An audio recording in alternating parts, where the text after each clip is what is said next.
Hello and welcome to Peric Bet of Shemuel Bet, the second chapter of Samuel 2. And we are going to see how a little sword play ends up in a very sad battle in this chapter. But before all of that, we last left it that David was still in Eretz Pelishtim, he was still in the land of the Philistines. And now that Shaul has died, he wants to go back up. But in order to do so, he doesn't make a decision on his own. He seeks advice from HaKadosh Baruch Hu. He asks God using the Urim V'Tumim. It says as follows, Pasuk Aleph. Vahi achreichen, vayish'al David b'Adonai lemor, ha'eleh ba'achat arei Yehuda, vayomer Adonai elav, aleh, vayomer David, ana e'eleh, vayomer Chevrona. And it was after this that David inquired of God, saying, shall I go up into one of the cities of Yehuda? And God said to him, go up. And David said, and where shall I go up? And he said, to Hebron. Okay. He asked, shall I go? Sure. Where should I go? Hebron. All right. Is there any more detailed than this? Says the Malbim, although Shaul had anointed him, David did not know if the time had come for him to reign. For perhaps Shaul's son was first in line to succeed his father. Again, look at the humility of David. He's already been anointed king. I should, by the way, it says say, although Shaul had anointed, it says say, although Shemuel had anointed him, he's already been anointed. And yet, he thinks perhaps it's not my turn yet. The Abar Ben-El says, David did not presume to return to Yehuda and become king without explicit divine sanction. The attitude of total submission to God's will is one of David's distinguishing characteristics. Shaul lost his throne because he did not faithfully follow the command of God, as when he vacillated at the battle against Amalek, when he disobeyed Shemuel's instructions to wait before bringing the offering, and when he overruled the Torah by inquiring of the necromancer. In contrast, David ascertained the will of God before acting. What is David saying? If my first act to become king of Israel is not inquiring of God, there's a problem. And then I'm just like Shaul. There's no problem making mistakes as long as you learn from them. But repeating them, then what was the point? You never learned. David was able to learn from Shaul. Shaul did not listen to the word of God, but I will. Therefore, my first act going up, I'm going to ask God first. Pasuk Bet. Vayal Sham David v'gam shtei nashav Achinoam ha'Yisraelit v'Avigail eshet Naval HaKarmeli. And David went up there, and also his two wives, Achinoam and Avigail. Pasuk Gimel. V'anashav asher imo he'ela David ish uveito v'yeshvu b'arei Hebron. And his men who were with him, David brought up, each man in his household, and they dwelt in the cities of Hebron. Pasuk Daled, Vayavo Anshe Yehuda, Vayimshechu Sham et David lemelech al Beit Yehuda, Vayagidu leDavid lemor, Anshe Yavesh Gilad asher kavu et Shaul. And the men of Yehuda came, and there they anointed David as king over the house of Yehuda. And they told David, saying that the men of Yavesh Gilad buried Shaul. And you might ask yourself, what are they doing anointing David? He's already been anointed. Says the Radak, why was it necessary for the men of Yehuda to anoint David after he had already been anointed by Shemuel? And he answers his own question by explaining Shmuel's anointment indicated God's desire for David to be king. The men of Yehudah were showing not only was this the will of God, but this was also the will of the people. As he writes, a king cannot rule without the consent of the people. And so, now we're moving. We're moving from the point of David being the chosen of God to being the chosen of the people. But unfortunately, my friends, this is not an easy beginning for David. Unfortunately, there are people who think that David should not yet be king, and perhaps there is a better man than he who should be king. Perhaps his name is Ishbosheth, the last remaining son of Shaul. Let's have a look at this. Pasuk Hey. There's a group. We learned about them last week. The men of Yabesh Gilad who risked their lives to bury Shaul and Yonatan. And we talked about them, that they were showing Hakarat HaTov. They wanted to show appreciation for the fact that Shaul had risked his life at the beginning of his career when their lives were at stake. It was the least that they could do to bury him. So what does David do? He sends messages to the men of Yabesh Gilad. It says as follows, Pasuk Hey. וישלח דוד מלאכים אל אנשי יבש גלעד, ויאמר עליהם, ברוכים אתם לאדוני, אשר עשיתם החסד הזה עם אדוניכם, עם שאול, ותגברו אותו.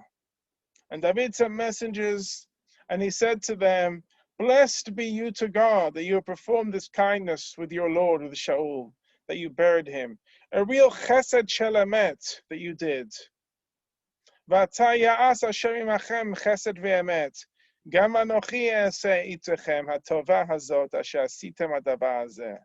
And now may God do with you kindness and truth, and also I shall requite you this kindness, that you have done this thing.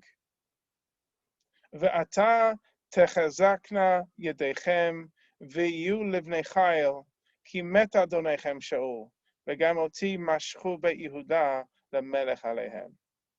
And now let your hands be strong and be valiant, for your master Shaul is dead, and also the house of Yehudah have anointed me as king over them.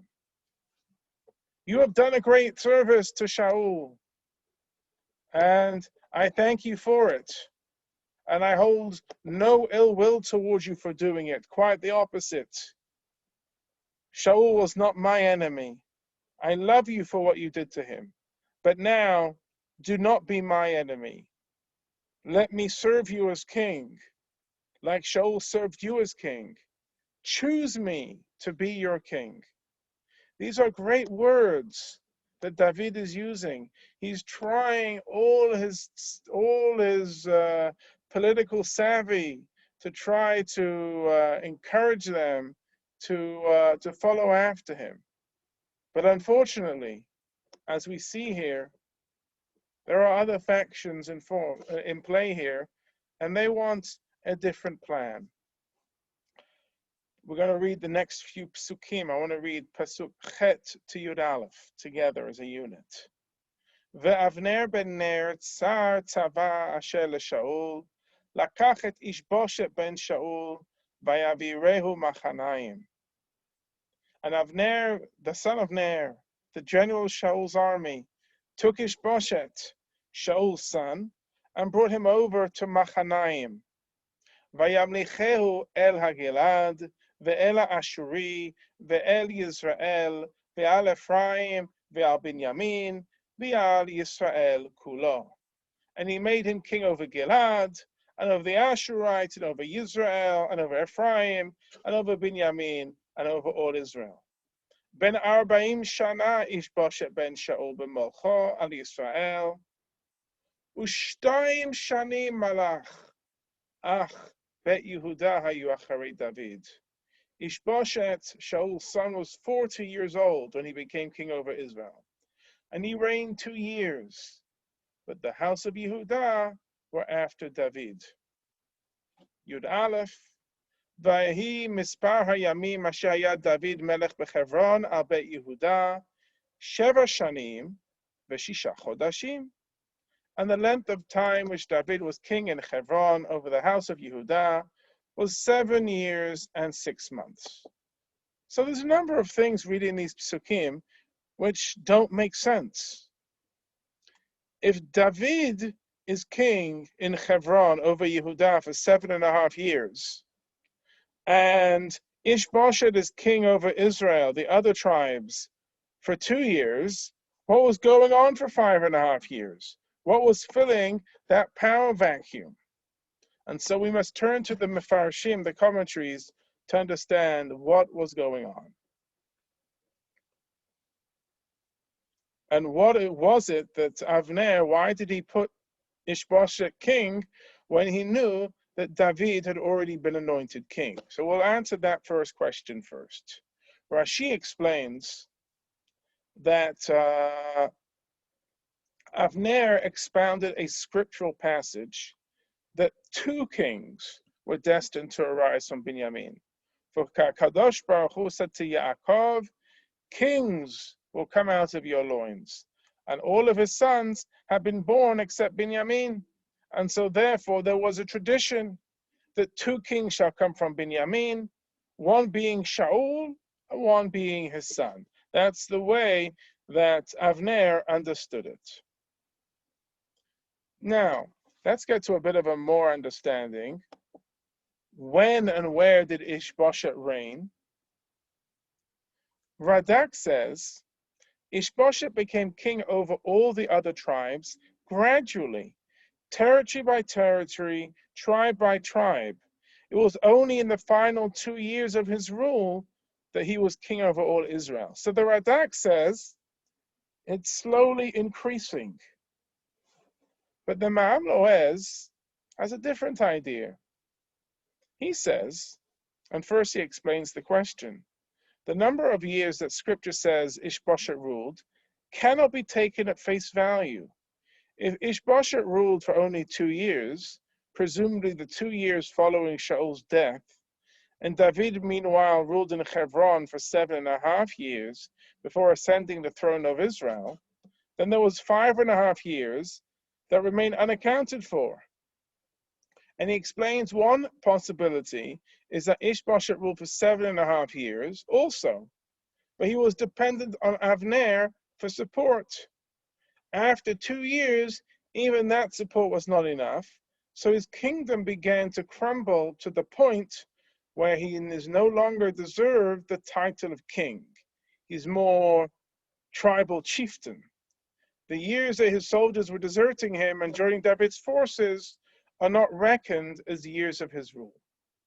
Now, we have to decide, how do we understand this?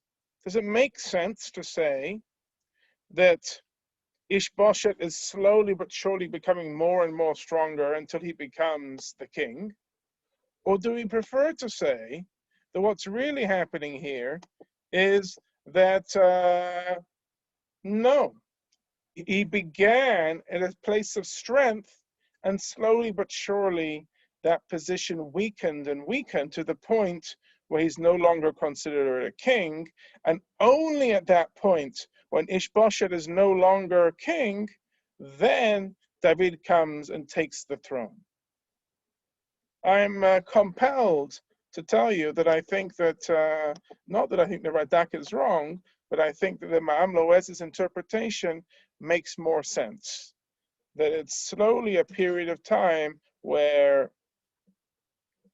the tables are turning, where the scales are turning to the point where David is there, and David wants to do nothing to shorten Ishbosheth's rule. He doesn't want to antagonize, he doesn't want to do anything. When it's his turn, he'll do it, but he's not going to take any unnecessary risks. Now we're going to get to the main crux of this Peric, of this chapter, where we're going to see that eventually, sometime during this period of 7.5 years, Avner's and Yoav, the 2 generals, Avner being the general of Ishbosheth and Yoav being the general of David's forces, they finally meet. And what begins as swordplay or practice becomes a very bloody battle. Let's begin. Pasuk Yud Bet. Vayetze Avner ben Ner v'avdei Ishboshet ben Shaul mimachanaim Givona. And Avner and the servants of Ishboshet ben Shaul went out of Machanaim to Givon. And Yoav ben Seruya v'avdei David yatzu ma'ifgeshum al berichat Givon yachdav vayeshvu ela al habericha mizeh ve'ela al bericha mizeh. And Yoav ben Seruya and David's servants went out and met together by the pool of Givon, and they sat down there on the side of the pool, and these on the other side of the pool. Vayomer Avner el Yoav, and Avner said to Yoav, fateful words, Yakumu na hane'arim, vayischaku lefanenu. Let the lads get up now and play before us. Vayomer Yoav Yakumu, and Yoav said, let them go up. Vayakumu, and they stood up. Vayavru, and they passed. Bemispar, in number. Shnei Masar leVinyamin, ul Ishboshet ben Shaul. There were 12 for Binyamin and for Ishboshet, the son of Shaul. Ushnei Masar mavdei David, and there were 12 from the servants of David.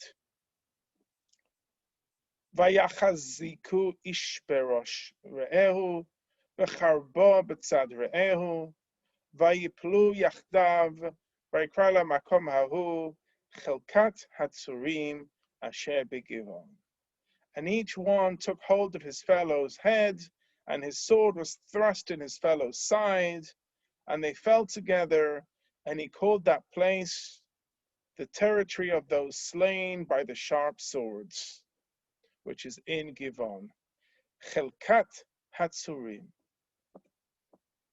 Let's have a look. Let them play. The Radak says, Avner's intent was to hold a harmless exercise between the two sides to demonstrate their expertise at swordplay. But the fighting soon got out of hand and blood was spilled. The Radak wants to say, you know what, this wasn't so bad. This wasn't Radak telling them to have a duel. Rather, it was swordplay which got out of hand. It was the men themselves who were too passionate. Vayikra Rabbah says opposite. The Midrash here says, why was Avner killed? Eventually, he doesn't die here, he eventually dies, because he referred to the spilling of blood of young soldiers as mere swordplay. This implies that Avner's intent was to have a duel between the two sides. We will learn this Midrash. This Midrash is going a little bit further. It's not just saying that Avner, didn't take it seriously and they were just having swordplay. It's saying no. He wanted them to play. He didn't take them fighting to the death, having a duel. He didn't see this as anything severe. He didn't take their lives being killed, being lost, as anything to write home about. And it's because of this, because Avner was not bothered by this, that he deserved the divine punishment of death. So, Rob, you're bringing an extra position here of they're using this word mesachek with a sin. There is also metzachek of frivolity used with a tzadi. Now, often words which sound the same, mesachek and mesachek, one with a tzadi and one with a sin, which are very similar sounding, there is a midrashic tradition that here that he was implying not just playing, but they were doing the three cardinal sins of murder, idolatry, and sexual immorality. And here, there's no sexual immorality going on, and there's no idolatry. So the word here, mesachek, does not mean playing, but it means metzachek, of using, it must be, there's a darker play here involved, which is murder. That's what I think you're referring to, which Rashi is suggesting. Now, this play whether it was intended or not, depending if you like Radak or the Midrash, the Pasuk next tells us, Vatehi ha-milchama kasha ad me'od bayamahu. And the battle was very sore on that day. Vayinagef Avner b'anshei Yisrael lifnei avdei David. And Avner and the men of Israel were beaten before David's servants. Now I want to go into that. What does it mean that the battle was very sore? It was very hard. Says the Mamnoez, another reading of this verse suggests not that the battle was fierce, which it certainly was, but the battle was very painful. It was kasher. It caused them great sorrow. This is because much innocent blood was shed for no reason other than for a joke. Avner's desire for sport and amusement had no purpose, and this made the outcome all the more difficult to take. Alternatively, or adding to that piece, what made it so difficult was the fact that Jews, even if it was, they had no other choice, the fact that the Jewish people were involved in a civil war, in battle with one another, was very sad, was very difficult for them to take. And now we're going to see that the three sons of Seruiah, Yoav, Avishai, and Asael, the Asael kal beraglav ke'achadat tzevayim asher b'sadeh. He was light of foot, very fleet-footed, like a deer which is on the field. And Asael, this brother of Yoav, one of the sons of Seruiah, he sees and says, you know what? If I can just kill Avner and I get rid of him, then this whole civil war can be over and David can be king over all Israel. Vayidof Asael acharei Avner velo nata lalechet al hayamin v'al hasemol ma'acharei Avner. And Asael pursued Avner and did not turn to go to the right or to the left from after Avner. And we have to say, why is Asael so determined? So as I said, the Ralbag explains, Avner was the chief obstacle to this being fulfilled. Asael sought to kill him. He knew that if he could eliminate Avner, the head of Ishboshet's forces, it would be easy to bring Ishboshet under David's rule. Okay? So very simple. Asael was single-minded in his goal. He knew, I get rid of Avner, everything falls into line. But now we're going to see Avner, according to the Radak, didn't mean for this battle to take place. He wanted a sword play. Why does Radak say that? I think he says that based on these verses coming up, because Avner is very reluctant. He reluctantly kills Asael, which we're going to read in a few psukim. But he tries and he warns and he begs almost to the point where Avner says to him, if you won't leave me alone, I'm going to have to kill you. But this is not what I want. That, I think, is what's motivating the earlier comment by Radak that Avner didn't want to do this. Alternatively, Avner just might be plagued with guilt that he knows that he was responsible for those 12 of each side, the 24 of them, killing each other, that in fact he didn't have a stomach for killing anyone else. But look at this, Pasuk Kaf. Vayifan Avner acharav, vayomer ha'ata ze Asael, vayomer anochi. And Avner turned around, said, is that you, Asael? And he said, yes, it's me. 21. Vayomer lo Avner netel lecha liyamincha o al shimolecha, v'choz lecha echad me'ana'arim, v'kach lecha chalitzato, v'lo aba Asael lasur me'acharav. And Avner said to him, turn you aside to your right or to your left, and take your hold of one of the boys, and take to yourself his clothing. But Asael did not want to turn aside from following him. Avner is saying, you don't keep following me. You keep doing this, I'm going to do it. Or take one of the boys and take something from him. Take his weapons. If you're worried about me doing something to you, take him prisoner. But Asael said, you know what, I'm not interested in any of the other soldiers. I only want you. Kafbet. Vayosef od Avner lemor el Asael. And again, Avner continued to talk to Asael. Sur la'acham acharai. Turn aside from following me. Lama akecha v'arza v'echasach panai el Yoav achicha. How will I hold up my face to Yoav, your brother? Why should I strike you to the ground? I can't look your brother in the face if I were to kill you. Kaf Gimel, Vayma'en lasur, Vayakeu Avner, V'acharei hachanit, El hachomesh, V'tetza hachanit macharav, Vayipol sham vayamot tachtav. V'hi kol habay lamakom asher nafal sham Asael, Vayamot, Vayamodu.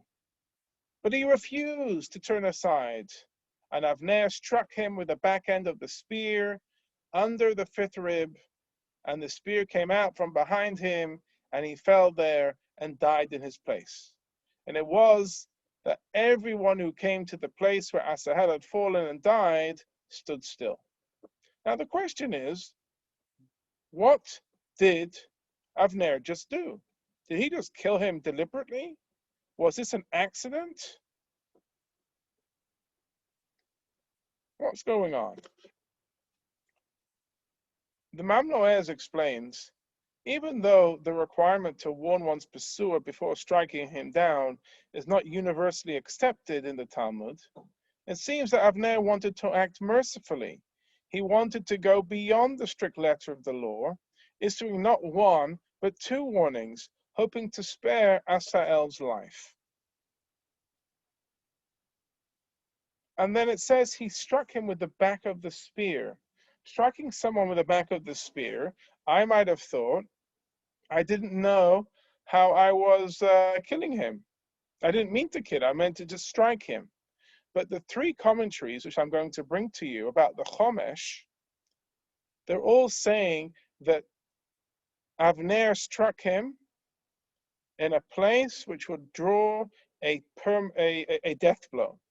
According to the Mitzudah, he struck him in the heart. The fifth rib, they knew exactly how to go straight for the heart. Rashi says it was the area protecting the gallbladder and the liver. Again, you strike the liver, you're going to cause death. Targum Yonatan is, he struck the femoral artery. Either way, this was a mortal wound. So it doesn't sound like that Avner didn't know what he was doing. Radak, he died in his place. He was killed instantly. And when his comrades came across him, they could not move except for Yoav and Abishai, who continued to chase Avner. Why couldn't they move? Only Yoav and Abishai continued in pursuit of Avner. All the others who came upon the dead Asael stood dumbfounded, too frightened to carry on. If we can do that to one of our best fighters, we don't have the strength to carry on. But Yoav and Abishai, they continued. They are the brothers. They want blood. They have bloodlust. They have blood revenge that he killed Asael. Kaf Daled. Vayirdefu Yoav Abishai acharei Avner, v'Hashemesh ba'a, v'hem ba'u ad Givat Amma, asher al pnei Giach derech midbar Givon. And Yoav and Abishai pursued Avner, and the sun set when they came to the hill of Amma, which is before Giach, by the way of the desert of Givon. Vayikabetzu b'nei Binyamin acharei Avner, vayu la'aguda echat, v'yamdu al rosh Giva echat. But the sons of Binyamin gathered after Avner, and they became one group, and they stood on top of one hill. Vayikra Avner el Yoav, and Avner called to Yoav, Vayomer, and he said, Halanetzach tochal cherev, halo yadata ki mara tiyeh ba'achrona, vad matai lo tomar la'am lashuv me'acharei achehem. And Avner called to Yoav and said, will the sword forever consume? Did you not know that it would be bitter in the end? Until when will you not say to the people to return from after their brothers? Avner says to Yoav, enough already, ya basta. No more fighting. Vayome Yoav chai ha-Elohim. And Yoav says, as God lives, ki lulei dibarta ki az me'aboker na'ala ha'am ish macharei achiv. As God lives, oh, had you not spoken this from the morning, the people would have gone away, each one from another after his brother. What's going on? Don't call the pot calling the kettle black here. You're telling me to cease? The only reason we're fighting now is because you told the youth to play in front of us.